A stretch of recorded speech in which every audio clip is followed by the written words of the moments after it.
Je crois que tout a été dit. Et donc, il est très difficile d'ajouter quelque chose. Comme a dit Ronan, il a parlé de la beauté des prairies de Poséidonie. Je suis d'accord avec lui. Il faut intégrer la beauté à nos pensées et à nos actions.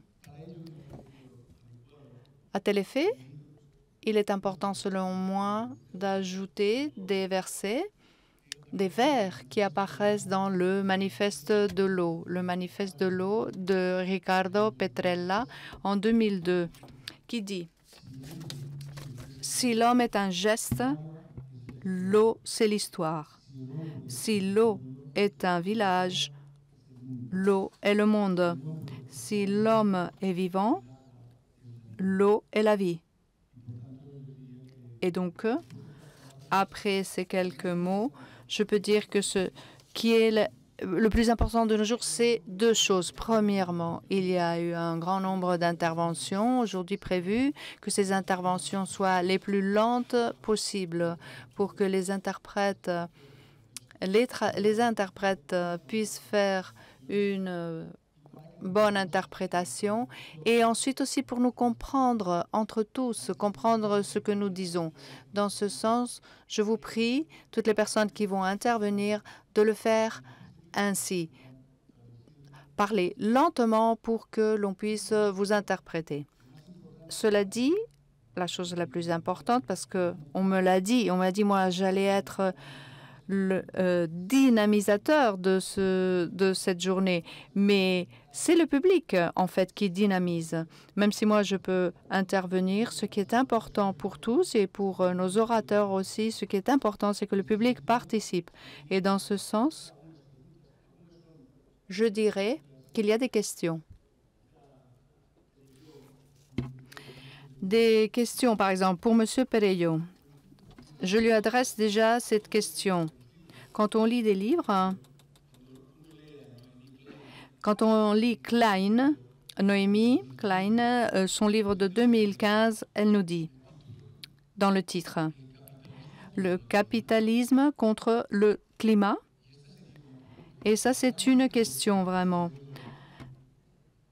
Vraiment, ce modèle, donc, M. Perello ne nous a pas parlé systématiquement, mais ce serait l'élément le plus important contre le changement climatique, c'est-à-dire ce modèle appelé le néolibéralisme ou le capitalisme sauvage. Ce serait un facteur déterminant, la non-correction du changement climatique.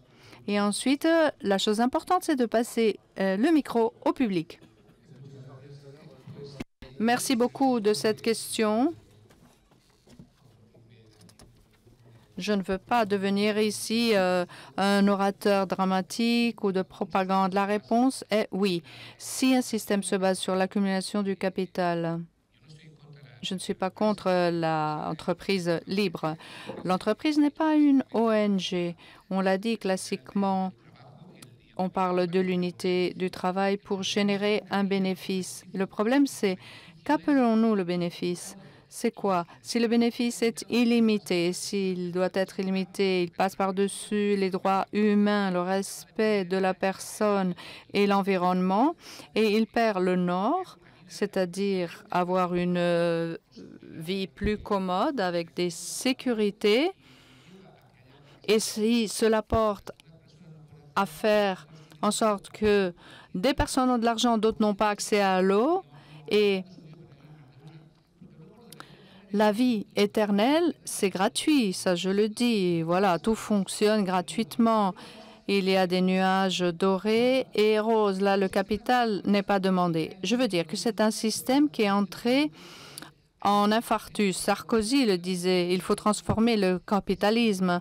Mais le capitalisme n'a pas de visage. Il a démontré qu'il est incompatible. C'est-à-dire, quand 1 euro, on dit que 1 euro est supérieur à la vie d'un être humain, il s'agit de dépasser ce système. Je ne dis pas quel est le système vers lequel nous devons aller, mais je dis qu'il faut le dépasser. Et si l'on met l'être humain aux premiers échelons, l'être humain est la priorité. Le capital ne peut jamais être par-dessus. Jamais. La subsistance du capital a été posée avec les capitaux. Il y a eu une pandémie. On a tous demandé à l'État de nous donner des solutions. Chacun a été réclamé que l'État intervienne. Mais quand il s'agit de socialiser les bénéfices, on dit que l'État dérange parce qu'il met la main dans la poche des citoyens. C'est un débat, le capital, qui doit être posé dans toute la société. Et ceux qui accumulent des capitaux de millions de dollars, il faut leur montrer que ça, c'est un péché. C'est un péché. En consultant les dieux, ils vont dire que c'est un péché. Il n'est pas possible qu'il y ait des personnes qui meurent de faim et eux aient de l'argent. Voilà, il faut aller au-delà.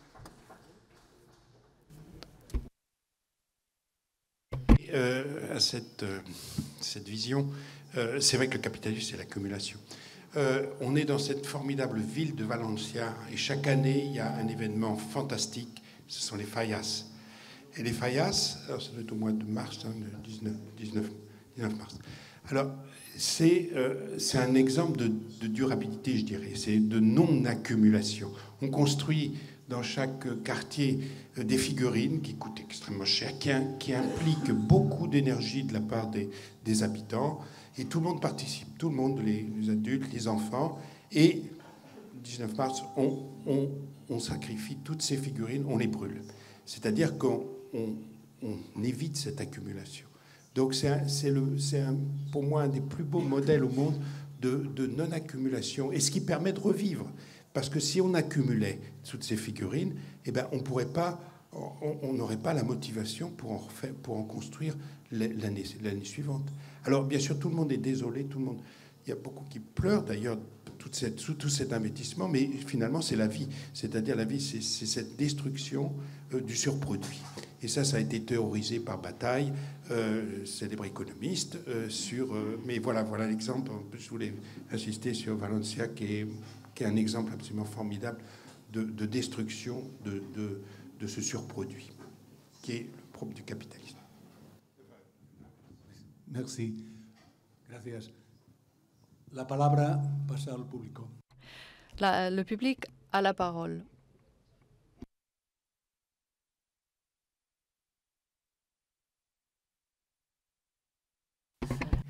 Il y a eu à la rue Cadet, au Grand Orient de France, une personne qui s'appelle M. Gaël Giraud, qui a parlé de justement la notion de, pour parler vite, de frugalité, de sobriété en matière de capital, surtout concernant les pêches. L'exemple qui avait été pris, c'était la gestion des prud'hommes de pêche, que les Espagnols connaissent bien parce qu'il y a les cofradias. Et ce sont les deux seuls pays de Méditerranée, d'ailleurs, où ce modèle économique et républicain est représenté. C'est-à-dire comment est-ce qu'on gère sur un territoire précis, bien fermé, comment est-ce qu'on gère avec un modèle économique qui ressemble à une petite république, la ressource halieutique. Comment est-ce qu'on n'exagère pas sur les captures pour que les espèces aient le temps de se reproduire, il n'y ait pas de destruction massive, on tienne compte des invasions ou pas, on tienne compte des changements qu'il peut y avoir dans le climat, parce qu'il y en a eu des rapides mais efficaces dans l'histoire. Et il y a toute une appropriation par la population locale de la gestion de la pêche locale. Voilà, je voulais savoir s'il était possible de reprendre ce modèle, parce que, bon, d'une part, il correspond assez bien aux valeurs qui sont déployées par la liberté, l'égalité et la fraternité, mais aussi c'est quelque chose qui peut représenter une possibilité d'avenir. L'histoire des pêches a été une histoire de surexploitation. Au début, on a exploité localement, on a surexploité. Alors, on a pêché d'autres espèces, on a pêché plus profond, et puis on a pêché plus loin. Mais si vous voulez, ça ressemble à une chaîne de Ponzi. Je ne sais pas si vous connaissez la chaîne de Ponzi. On fait croire que le système est durable alors qu'on emprunte aux autres. Donc ça a été ça. Alors, je pense que vous avez tout à fait raison. Il faut retrouver la dimension locale des pêches. Parce qu'on a eu trop tendance, quand on avait, je pense en France et même en Espagne, quand on avait surexploité, on envoyait les bateaux ailleurs, surexploités. Donc, il faut vraiment retrouver cette dimension locale, parce que quand on est dans un endroit, on fait beaucoup plus attention au renouvellement des espèces. Toutes ces initiatives, moi aussi je les cite parce qu'elles sont vraiment intéressantes. Et gérer les pêches, finalement, je vais vous dire une chose, c'est pas compliqué. C'est pas compliqué et ça sera. On a beaucoup d'exemples au niveau mondial où on a fait même cette approche écosystémique dont j'ai parlé localement et on s'est aperçu qu'on arrivait à reconstruire les populations de poissons et avoir des pêcheries qui étaient vraiment viables. Alors, il y a beaucoup d'exemples. Moi, j'ai travaillé en Afrique du Sud, en Nouvelle-Zélande. Il y a des exemples même aux États-Unis où on a arrêté les pêches pendant plusieurs années. On a subventionné les pêcheurs. Et puis, après, on a remis en place des gouvernances adaptées, locales, pour adapter l'effort de pêche, le nombre de bateaux, le nombre de pêcheurs, les quotas, à l'abondance du poisson. Et tout le monde a été ravi. On a l'exemple incroyable du thon rouge en Méditerranée. Vous savez, en 2008, il s'est complètement effondré parce qu'on faisait n'importe quoi. On a mis des quotas beaucoup plus restrictifs et finalement, le thon rouge, c'est une des rares espèces qui se porte assez bien en Méditerranée actuellement. Donc, je dirais qu'il faut privilégier cette approche locale. Et les pêches artisanales sont un bon moyen pour s'approprier le local et le gérer en coopérative ou en. Donc il y a beaucoup d'espoir, je dirais, dans cette direction-là. 2 questions ici. Oui, bonjour. Je voudrais poser une question au premier conférencier. En ce qui concerne le carbone qui est piégé dans la Posidonie, ce carbone est-il détruit avec le temps ou il est piégé à vie ? Et si c'est le cas, est-ce que plus tard, il n'y a pas ce fameux risque qui repart dans l'atmosphère? Merci. Alors, oui, donc par son activité photosynthétique, la Posidonie va capter du carbone. Ensuite, il y a environ les 2/3 de ce carbone qui est passé sous forme de matière organique, environ les 2/3 qui va être piégé pour 2, 3, 4 ans dans l'herbier, mais qui va être réutilisé par toute la vie qui se développe au sein de l'herbier, va être remétabolisé et va finalement être relargué sous forme de CO2. Donc ça concerne environ 2/3 de la quantité totale qui a été pompée. Pour autant, il y en a 1/3 environ qui se retrouve piégé dans l'enchevêtrement de rhizomes, l'espèce de tige souterraine que je vous avais illustré, de racines, les feuilles qui tombent au sol, qui meurent. Tout ça, ça va faire un ensemble de matière organique qui va se retrouver fixé. On appelle ça des mattes. Et c'est dans ces mattes-là, qui peuvent atteindre 4 ou 5 mètres de hauteur, c'est dans ces mattes-là que l'on va retrouver les 700 tonnes de carbone par hectare, chiffre que je vous ai donné au cours de la présentation. Et quand je vous disais que c'était un allié majeur contre le réchauffement climatique, c'est aussi une menace si jamais la plante, la partie vivante, venait à disparaître, parce que tout ce carbone qui est piégé, si jamais il est piégé par cet enchevêtrement de racines et de rhizomes, faites mourir la plante, faites-la disparaître à coup d'encre de bateau, par exemple. Vous mettez à nu cette matte, qui va être à nouveau accessible à l'hydrodynamisme, qui va se déstructurer. On va pouvoir réoxyder la matière organique. En faisant cela, on va reproduire du CO2 qui va se retrouver relargué dans l'atmosphère. Donc, pour le moment, le carbone, il est fixé dans le sol sous la Posidonie. Il faut faire en sorte qu'il s'y maintienne. Et pour ça, il faut protéger la Posidonie. Voilà.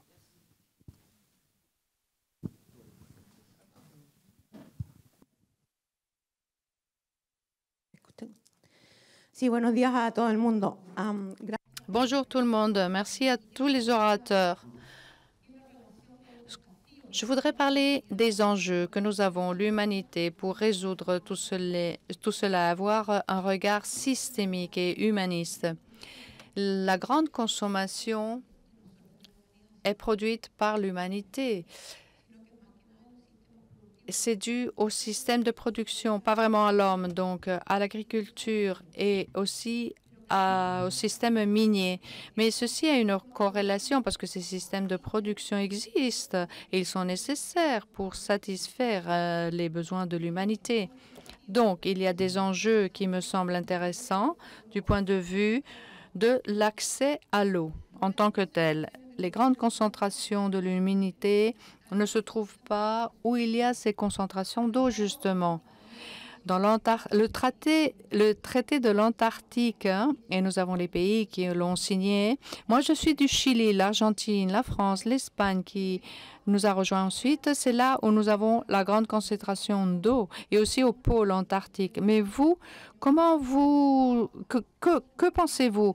Comment on peut faire face à cela du point de vue global et comment nous pouvons lier ceci avec les enjeux que nous avons ici au niveau de l'humanité pour résoudre cette question? C'est multifactoriel selon moi.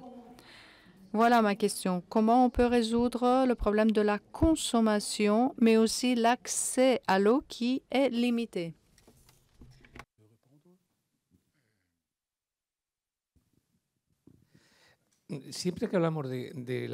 Quand on parle de l'eau, quand on parle du changement climatique et de l'environnement, on a tendance à penser aux grands consommateurs, effectivement, ou ceux qui polluent.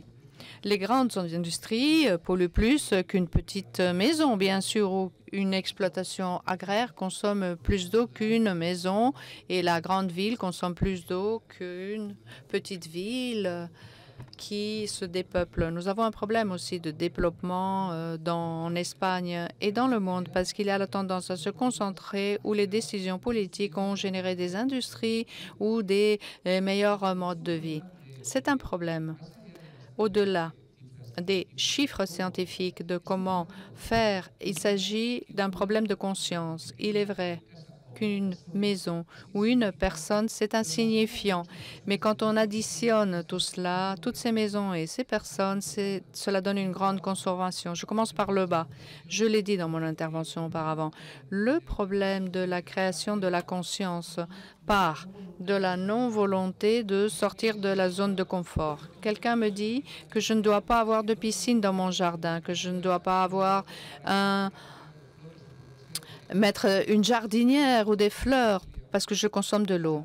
Quand une famille gagne 3, la famille va bien. Mais si quelqu'un tombe malade dans cette famille et une autre personne emploie, il faut adapter le comportement de la famille. On peut pas avoir deux comportements et dire « Ah, avant, on avait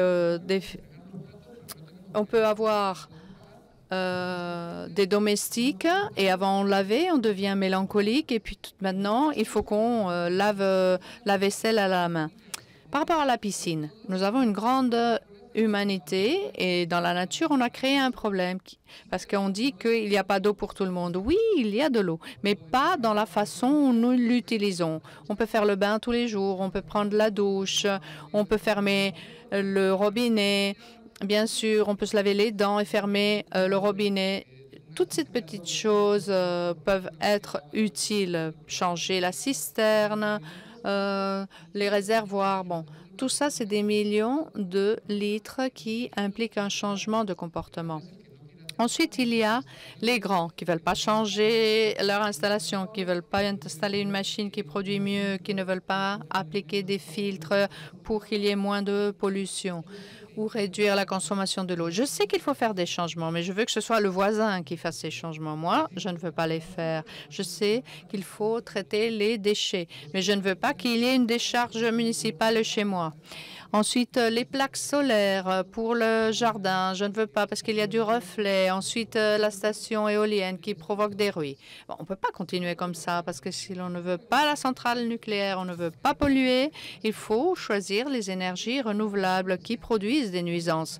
L'eau est nécessaire, donc il faudra adapter les usages de l'eau. On ne va pas mourir pour cela. On doit s'adapter à une nouvelle philosophie, à un nouveau regard, un nouveau système de vie. On ne doit pas avoir faim, mais aussi il faut reconnaître dans le monde avancé que l'on n'a pas tout pour... on a tout pour subsister, mais on a plus d'appétit parce qu'on a les spots, la publicité, comme quand on parle des parfums, on vit mieux, on est d'une meilleure classe sociale si on mange telle chose et on fait telle chose. Mais non, on ne sera pas meilleur en fonction de ce que l'on va démontrer que l'on peut faire. On ne doit pas dire blanc, il est français, il est espagnol. Mais non, parce que je me souviens plus quand j'ai décidé d'être espagnol, d'être blanc, quand mes parents ont décidé qui ils voulaient être, ni ma religion. Je n'ai rien décidé de tout cela, ni de mon quartier. Donc je ne peux pas être fière de tout cela parce que tout m'a été donné. Je vais voir si je peux être fière de ce que l'humanité peut faire dans son quartier, si je suis le taxiste le plus aimable, si je commence moins d'eau. De ça, oui, je peux être fière. Et ceci implique un changement de paradigme parce qu'on s'est éduqué selon des formes, selon l'apparence et on a oublié les évidences. Et les évidences, ce sont les faits, dans la consommation de l'eau aussi, pour l'industriel et pour l'habitant. Non pas seulement le grand consommateur, mais le petit consommateur aussi consomme beaucoup. Il y a un changement de paradigme qui est nécessaire. On doit tous collaborer de tous les domaines. Au niveau politique aussi. Sinon, on ne va pas arriver à ce changement. Et il faut le dire à chaque fois qu'on se rencontre. Oui, vous avez signalé... Vous avez utilisé, Madame, deux mots-clés, c'est le regard systémique et humaniste. Alors, je vous avais présenté quelques notions là, sur l'approche écosystémique. C'est réconcilier finalement des choses dont on n'avait pas souci auparavant, et mettre les relations, par exemple, entre l'exploitation des poissons et puis la biodiversité ou le bien-être humain. Il faut donc replacer tous ces systèmes de production dans leurs écosystèmes de façon plus globale. Et ça, je dirais que... Alors, vous voyez, l'approche écosystémique, ça va 22 ans. Depuis 22 ans, on en parle. Et bon, moi, j'avais lancé ça avec pas mal de collègues au niveau de la FAO, etc., il a fallu 22 ans pour que ça commence à émerger. Donc aujourd'hui, je pense qu'il y a eu un déclic et les jeunes générations sont beaucoup plus sensibles à toutes ces problématiques. Et je dirais c'est tant mieux. Parce que ce monde d'abondance, finalement, est-ce qu'il nous rend beaucoup plus heureux? Il ne nous rend pas heureux. Donc on peut très bien vivre avec beaucoup moins de choses et en ayant cette conscience finalement que les choses, aujourd'hui on vit tout est global, je dirais. Dès qu'on fait quelque chose, on voit bien c'est relié à d'autres choses qui impactent le changement climatique, la perte de la biodiversité et plein d'autres choses. Donc on voit bien que vivre aussi avec cette conscience-là, c'est ça qui rend heureux. Et donc... je vous ai parlé des ODD, des objectifs du développement durable, ces 17 boîtes qui sont finalement des objectifs importants pour l'humanité. Et il y en a un, et ça a été souligné récemment dans tous les rapports des Nations Unies, ce sont les inégalités. L'ODD numéro 10. Et on fera pas on n'atteindra pas nos objectifs si on ne traite pas celui-là en priorité. Et on voit bien, il y a déjà des tas de problèmes qui sont liés à ces problèmes d'inégalité dans le monde et dans nos sociétés. Donc voilà, donc ça c'est une chose importante.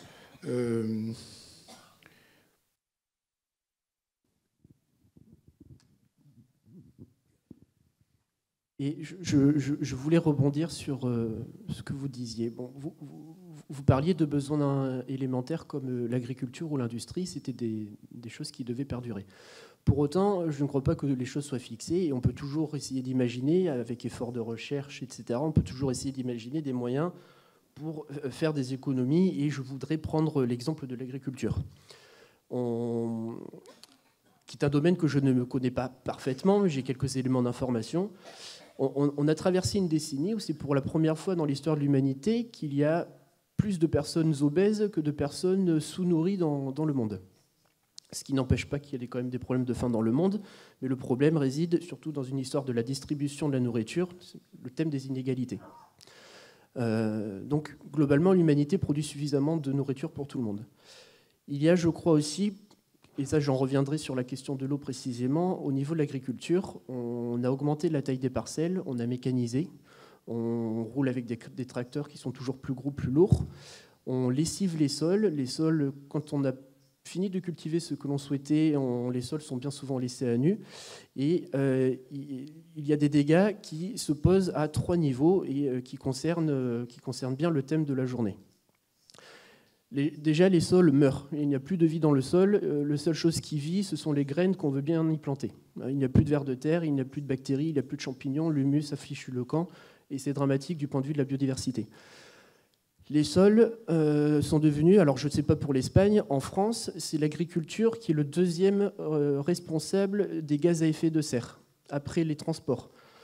Pourquoi ? Parce que ce n'est pas la consommation d'essence des tracteurs qui est le problème, c'est qu'en lessivant les sols, en les rendant accessibles à l'oxygène, etc., toute la matière organique qui était enfouie dans le sol, la matière organique se retrouve oxydée, remobilisée et finalement est transformée en CO2 et repart vers l'atmosphère.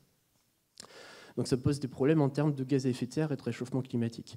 Et ça pose également des problèmes en termes de gestion de l'eau, puisque la matière organique est un facteur qui est très important au niveau des sols pour maintenir une quantité d'eau et la rendre accessible aux cultures notamment. Et avec les pratiques agricoles actuelles, on fait dégager la matière organique du sol et pour compenser ça, c'est l'irrigation et c'est une utilisation de l'eau qu'on pourrait, si jamais on essaie de maintenir des sols agricoles de bonne qualité, c'est une utilisation de l'eau qu'on pourrait réallouer à d'autres choses et à des fins humanistes, par exemple. Voilà.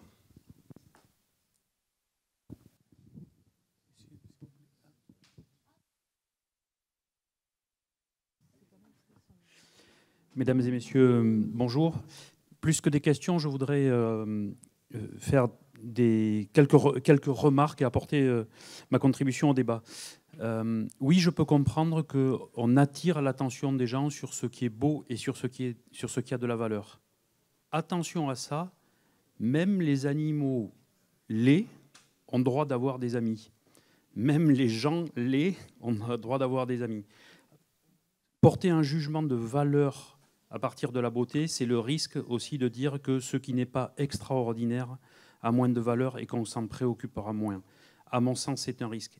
C'est la même chose lorsque, dans nos métiers, nous disons cet écosystème, il rend des services et ces services, ils ont une valeur financière. Si nous financiarisons le regard que nous portons sur le monde, nous détruirons ce qui, à nos yeux, n'a pas de valeur et nous sommes dans un jugement ethnocentré, européano-centré. Derrière ça, je trouve qu'il y a des risques. Et l'autre élément, c'était pour rebondir sur les propos de Son Excellence l'ambassadeur. Oui, dans la politique, il faut de l'audace, il faut du courage. Je me permettrai d'ajouter qu'il faut probablement de la morale, non seulement dans le monde politique, mais dans le nôtre. Je peux faire quelque chose techniquement, je peux le faire financièrement, rien ne m'oblige à le faire. Il y a un moment où il faut se dire, je sais le faire, je peux le faire, est-ce que je dois le faire? Mettons de la morale dans nos questions. Merci. La morale va de soi. Si partimos de... Oui. J'imagine que je peux vous répondre en espagnol. Bon.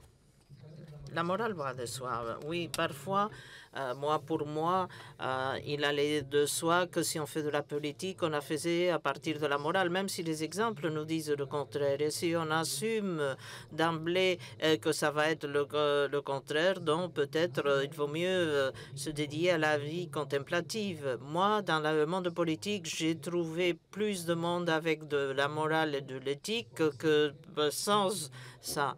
Mais bon... Donc, il est vrai qu'il faut introduire la morale dans les rapports politiques. Un homme, une femme dans la politique avec un autre concept de morale et éthique, sans capacité de prendre des décisions ou ayant peur de dire aux autres ce qu'il faut faire ou qu'on considère avec les données qu'elle a, avec ce que le scientifique leur dise, s'il ou elle n'a pas de capacité parce qu'il a peur de perdre son poste et il préfèrent laisser faire, laisser passer, avoir une vie confortable.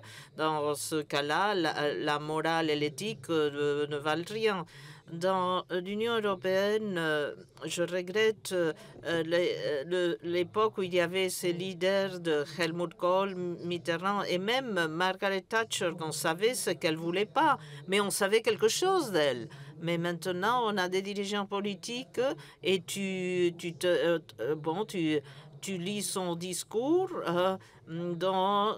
tu lis de son discours et c'est le même discours pour l'anniversaire d'un enfant ou pour les funérailles de la belle-mère. Bon, il n'y a pas d'engagement, il n'y a pas de projection et c'est peut-être des leaders avec une charge importante. Mais quand je parle de l'audace, il faut avoir de l'audace pour faire des changements. Et il y a des leaders dans le monde, même en étant éthiques et en ayant de l'audace, et ils ont été des chefs d'État et ils dirigent des organisations internationales, mais ils sont hors époque parce qu'ils étaient chefs d'État dans un moment où tout était réglé. Mais maintenant, on a un changement de la carte géopolitique dans le monde. On ne sait pas ce qui va s'arriver avec la Chine et la Russie. Le comité du Parti communiste, le plus grand du monde.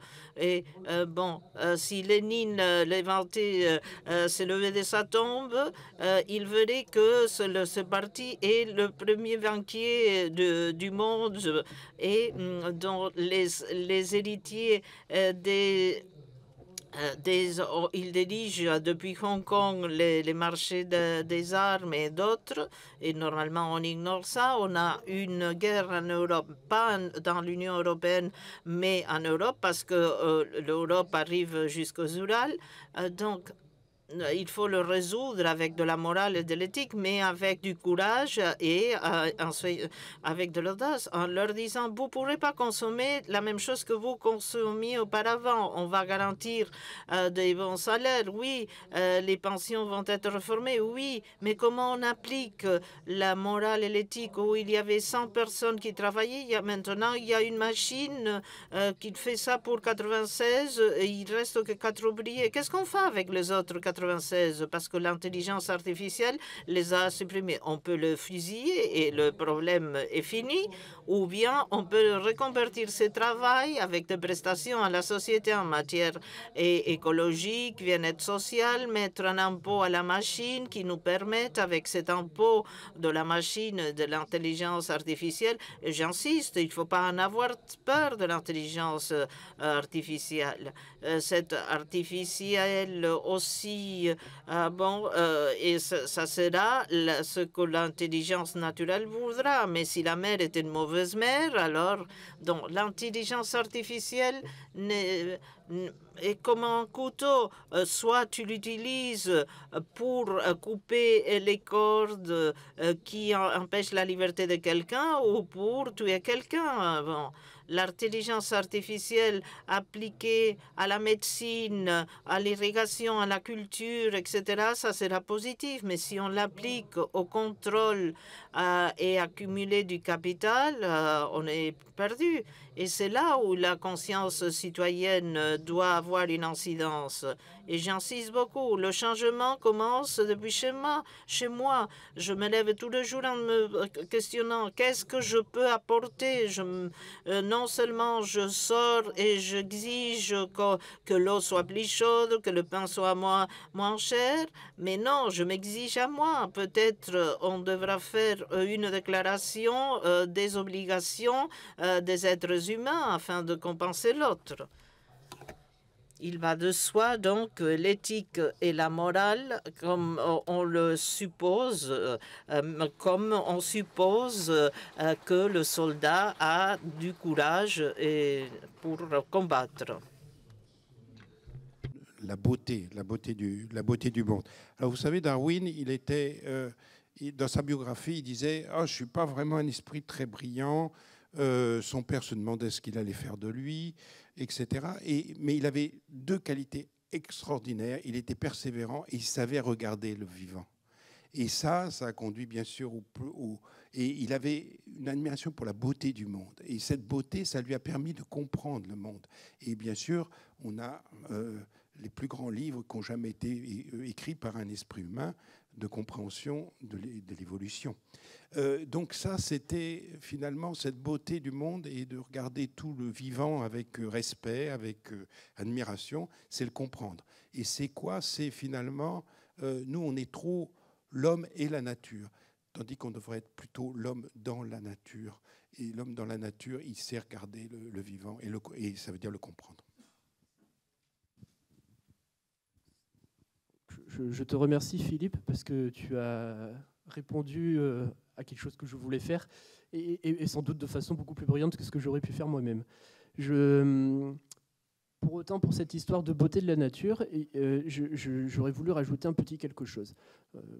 Globalement, je pense que l'homme, comme disait Philippe, ça a été trop l'homme et la nature. On a perdu cette capacité à voir les choses. Si on veut réintéresser les gens, et nos enfants notamment, à voir ces choses-là, eh bien, des exemples un peu exubérants, des beaux écosystèmes, etc., ce sont de formidables portes d'entrée. Prenez un chêne pluricentenaire, c'est un exemple, c'est une superbe porte d'entrée. Et si on prend conscience du dommage pour la nature et pour nous-mêmes d'abattre un arbre de 500 ans, eh bien, on aura des questions quand il s'agira d'un arbre de 100 ans, et puis on aura des questions quand il s'agira d'un arbre de 30 ans, et au final, on se mettra à planter des glands. Donc pour moi, la beauté du monde, même s'il ne faut pas ordonner en raison de qualités esthétiques qui sont propres à notre vision à nous, je crois que c'est une façon d'arriver à mener les gens à comprendre la beauté du vivant dans son ensemble. Voilà. Hay solo dos intervenciones más para presentar a... Il y a 2 interventions pour présenter nos orateurs. Et nous avons 6-7 minutes. 6-7 minutes encore.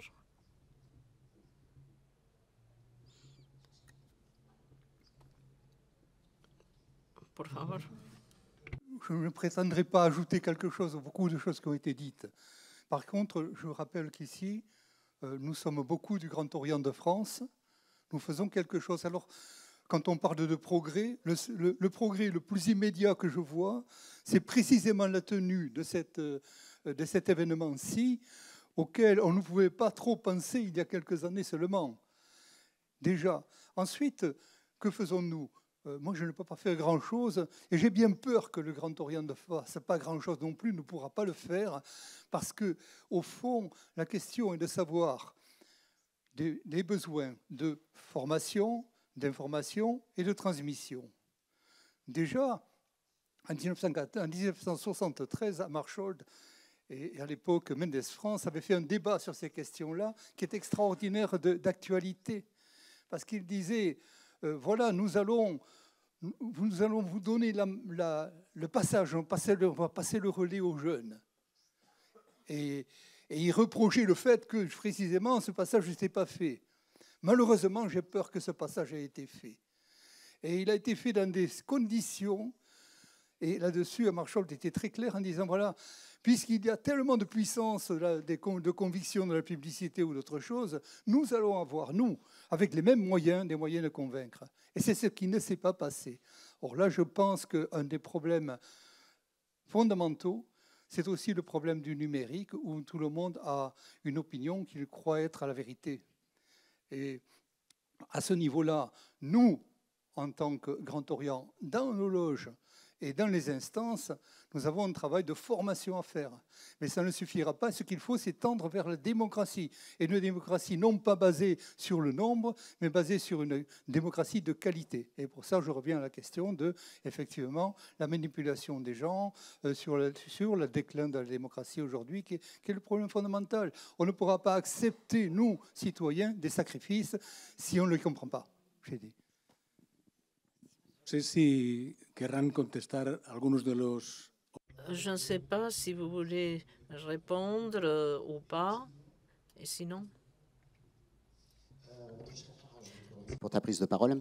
Il ne peut pas y avoir de défense des valeurs sans un minimum de connaissances théoriques, de connaissances scientifiques et culturelles. La journée d'aujourd'hui est précisément pour essayer de pallier un petit peu ce défaut de connaissance. Mais je te rejoins complètement. Le Grand Orient de France est là pour défendre ses valeurs et a besoin de membres qui ont une solide culture scientifique pour pouvoir, parce qu'il ne peut pas y avoir une disjonction entre le savoir et la défense des valeurs. C'est intimement lié et pour défendre nos valeurs, il nous faut être cultivés. Monsieur, s'il vous plaît. Le micro. Meramente darle enhorabuena realmente.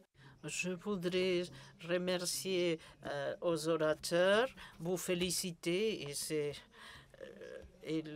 après ces félicitations, je voudrais parler du problème avec les 17 points des développements durables, les ODD. Parce que, comme vous le savez, il y a un mois à peu près, il y a eu le goalkeeper de la Fondation Gates. Et son point de vue est négatif parce que tous ces ODD vont être impossibles d'atteindre. Par exemple, le premier point, c'est celui de la pauvreté. Et celui qu'il met sur la table, c'est les inégalités entre hommes et femmes. Moi, je crois que le problème, comme on l'a dit ici, c'est les hommes et les femmes politiques qui doivent avoir la mission de faire ceci. Et je crois qu'ils ne l'ont pas fait parce qu'ils ont des problèmes qui leur sont plus proches. Et ça, c'est vraiment triste. Mais il faut tenir compte que ces 17 ODD devraient être atteints pour que toute notre société soit plus juste, plus libre et plus heureuse. Merci, je dis. Je vous remercie pour cette intervention. Les ODD, bien évidemment, ça serait merveilleux si on les atteignait tous. Mais ce qu'il faut utiliser, c'est le terme qui est utilisé par l'Europe, c'est une boussole. C'est-à-dire que c'est une direction que l'on doit prendre et on doit, quand on fait une action, s'interroger sur les autres ODD et essayer de les considérer. Donc voilà, donc c'est ce terme de boussole, moi, qui me plaît bien. Autre chose que je voulais dire, il y a un article qui est paru il y a 3 semaines, là, dans un grand journal, qui a analysé l'impact sur les ODD. L'impact sur des ODD, leur connaissance. Et ce dont on s'aperçoit, c'est que c'est très faible, notamment auprès des politiques. Donc cette analyse montre que les politiques n'ont pas vraiment transcrit ça dans l'opérationnel. Donc ça, c'est un problème. Et il va falloir y travailler parce que, bien sûr, il y a beaucoup de choses à faire du côté de certains ODD, notamment le 10, là, sur les inégalités. Si. Monsieur. Bueno. Sí. Bueno, muchas gracias. Merci beaucoup. Moi, je vais essayer de parler lentement pour les traductrices. Moi, je voudrais expliquer tout ce que j'ai vu, tout ce qui ces 2 conférences m'ont rappelé. Mis à part les gens, les pionniers qui nous ont générer des idées qu'on ne tient pas compte, desquelles on ne tient pas compte normalement. Mais ceci va sur 5 axes. Tout d'abord, l'eau, mis à part le fait d'avoir un composant réel, l'eau a un composant magique dans le subconscient de l'humanité, ça y est. Mais je voulais laisser ça ici, sur la table, dans l'air. Pour notre jeune scientifique, je voudrais lui dire que la Poséidone, elle est fondamentale. Et je crois que un des grands problèmes, une des grandes problématiques des salariatrices, c'est la salaire qui attaque la Poséidon. La proportion de sel dans la mer, c'est la même proportion dans notre sang, parce que nos ancêtres étaient des organismes qui venaient de la mer. Le troisième axe serait, en rapport à ce que Andrés Perello disait sur le cynisme ou l'hypocrisie, que la Méditerranée est devenue un cimetière disons, des déchets pour des organisations qui ont versé des produits radioactifs et d'autres. Et ceci est un très grand problème. Par exemple, la mafia italienne et autres, ceci on l'a vu. Le business qui est généré par les déchets.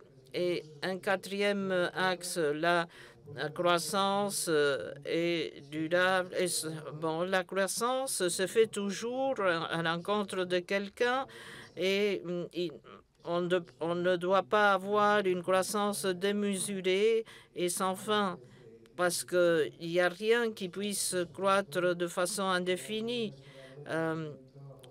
Donc, tout est soumis à la naissance, croissance et décès.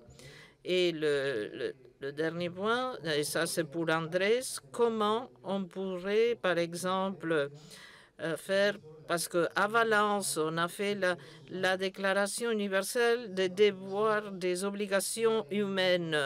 Elle a été faite il y a quelques années, je l'ai lue très rapidement. Je ne sais pas le niveau qu'elle peut avoir, mais il est vrai que, mis à part les droits, il faut qu'il y ait des obligations pour cette loi qui dit qu'il faut donner pour recevoir et l'inverse. Merci beaucoup. Bon, l'équation n'est pas simple parce que peut-être on a mal expliqué les droits de l'homme. Et quand on parlait des ODD, on disait qu'on ne peut pas y arriver. Quand on prend une décision globale, c'est un horizon vers où il faut aller. Après, il faut dire peut-être pour un pays du Golfe, le droit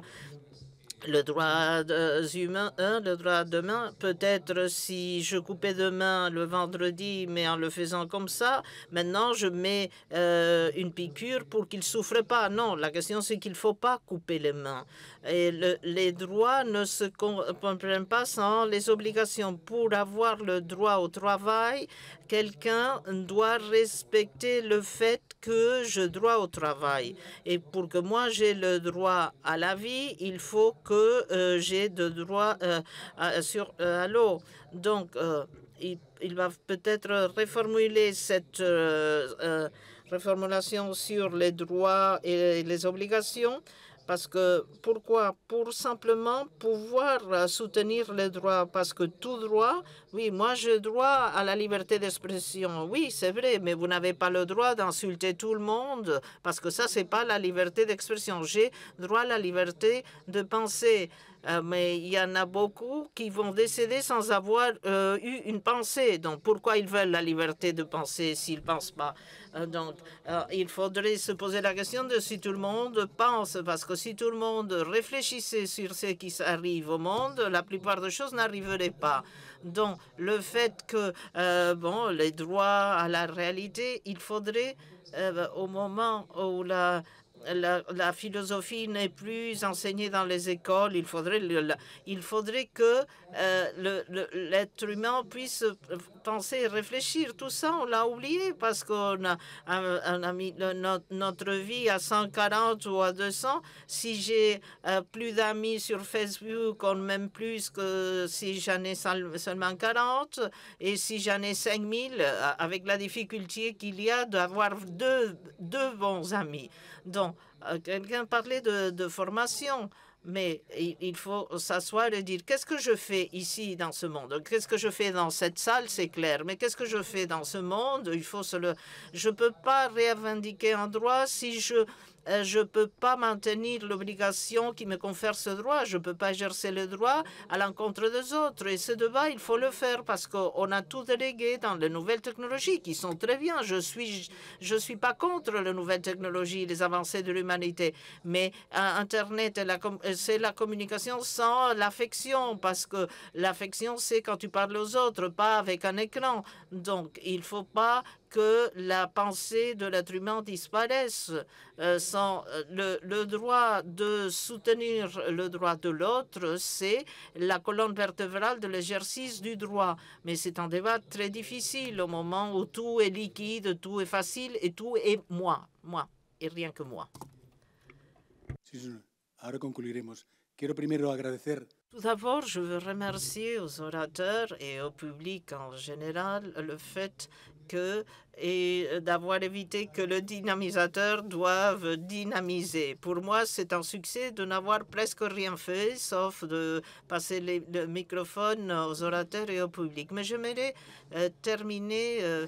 Bon, j'ai commencé avec des mots de Jean-Manuel Serrat, je dirais, c'est des mots de Ramon Margalef, écologue insigne de notre pays. Je dirais que c'est le père de l'écologie en Espagne. Et il disait ceci: l'intellectualité ne veut pas accepter l'homme en tant que fils de la nature. Et il y a un désintérêt total dans l'insertion de l'activité humaine dans l'environnement.